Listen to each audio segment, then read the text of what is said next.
দক্ষিণ কোরিয়ায় ১৮১ জন আরোহী নিয়ে উড়োজাহাজ বিধ্বস্ত হওয়ার ঘটনায় ১৭৭ জনেরই মরদেহ উদ্ধার করা হয়েছে। দক্ষিণ কোরিয়ার ফায়ার সার্ভিসের বরাতে এই তথ্য দিয়েছে ব্রিটিশ সংবাদ মাধ্যম দ্য গার্ডিয়ান।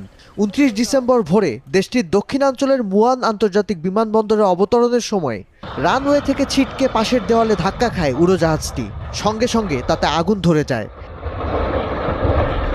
শেষ খবর পাওয়া পর্যন্ত এক যাত্রী ও একজন ফ্লাইট সহকারীকে জীবিত উদ্ধার করা হয়েছে। নিখোঁজ বাকি দুজনেরও মৃত্যুর আশঙ্কা করছেন উদ্ধারকারীরা। দুর্ঘটনার কারণ এখনও অস্পষ্ট, তবে উড়ন্ত পাখির আঘাতে ল্যান্ডিং গিয়ার অকার্যকর হয়ে যাওয়ার ফলে এই ঘটনা ঘটতে পারে বলে জানিয়েছে দক্ষিণ কোরিয়ার বার্তা সংস্থা ইয়োনহাপ। এমনকি দুর্ঘটনার কয়েক মিনিট আগেও উড়োজাহাজটির উদ্দেশ্যে পাখির আঘাতের সতর্কবার্তা পাঠানো হয়েছিল বলে জানান সংশ্লিষ্ট কর্মকর্তারা। উড়োজাহাজের ফ্লাইট ডাটা ও ব্ল্যাক বক্স উদ্ধার করা হয়েছে। দুর্ঘটনার নিশ্চিত কারণ জানতে এসব খতিয়ে দেখা হবে।